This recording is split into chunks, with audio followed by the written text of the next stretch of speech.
Assalamualaikum warahmatullahi wabarakatuh. Perkenalkan, nama saya Eka Purnama.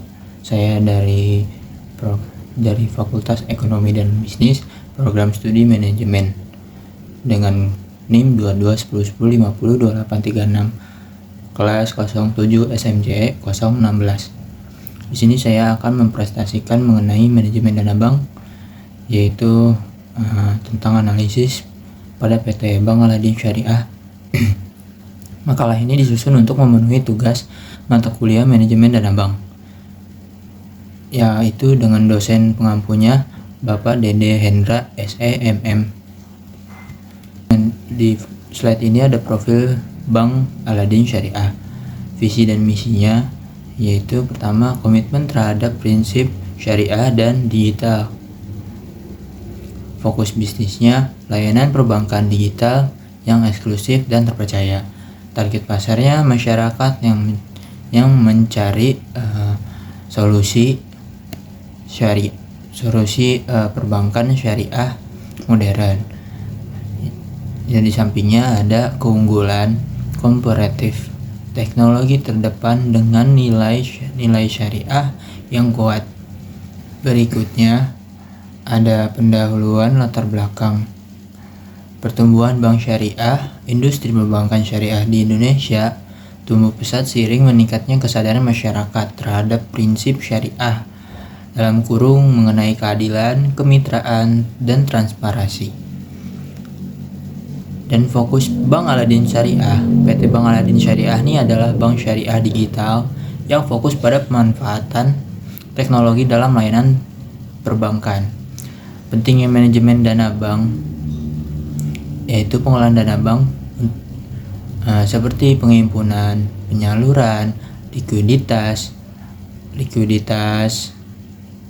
terus juga ada harus efektif, efisien dan sesuai prinsip syariah untuk menjaga stabilitas dan produktivitas. Selanjutnya ada tantangan dan tujuan analisis. PT Bank Aladin Syariah ini menunjukkan pertumbuhan signifikan dalam aset dan DPK-nya, namun masih mencatatkan rugi bersih. Analisis ini penting untuk memahami kondisi keuangan bank. Rumusan masalah pertama nih ada kinerja keuangan pada tahun 2023 sampai 2024. Tentang pengembangan pendapatan, aset, DPK, dan tingkat produktivitas profitabilitas atau likuiditas, dan juga efisiensi operasional. Tujuan analisisnya menganalisis kinerja laporan keuangan dan menilai tingkat kesehatan bank melalui analisis rasio keuangan. Berikutnya adalah landasan teori laporan keuangan. Di sini ada pengertian laporan keuangan, hasil proses akuntansi dan menyajikan informasi keuangan, mencerminkan tingkat kesehatan dan stabilitas bank. Di sampingnya ada komponen utama laporan posisi keuangan seperti neraca, laba rugi, perubahan ekuitas, arus kas, dan catatan atas laporan keuangan. Berikutnya ada karakteristik syariah, yaitu mencakup dana syariah terporer, pembiayaan berbasis akad syariah, dan pembagian hasil usaha antar bank dan nasabah. Selanjutnya ada landasan teori. Di sini ada analisis rasio keuangan. Analisis keuangan mengevaluasi laporan untuk mengidentifikasi kekuatan dan kelemahan serta mendukung pengambilan keputusan ekonomi. Rasio likuiditas. Yang pertama ada rasio likuiditas, mengukur kemampuan bank memenuhi kewajiban jangka pendek terkait pengelolaan DPK dan pembiayaannya. Yang kedua ada rasio profitabilitas, yaitu untuk menilai kemampuan bank menghasilkan laba dari aset yang dimiliki untuk mencerminkan efektivitas manajemen sumber daya. Yang ketiga ada rasio solvabilitas, yaitu untuk mengukur kemampuan bank memenuhi kewajiban jangka panjang dan menjaga kecukupan modal untuk keberlangsungan usaha. Selanjutnya ada hasil analisis laporan laba ruginya. Di sini ada angka 83,39%, yaitu peningkatan pendapatan. Pendapatan bank sebagai mudharib meningkat signifikan dari 334,5 M atau 5 miliar pada tahun 2023 terus menjadi 613,4 M pada tahun 2024 dan 73,7 miliar itu rugi bersihnya pada tahun 2024. Bank masih rugi, namun kerugian menurun drastis dibandingkan pada tahun 2023. Peningkatan pendapatan didorong oleh margin bagi hasil dan ujrah penerus kerugian menunjukkan perbaikan kinerja dan efisiensi operasional.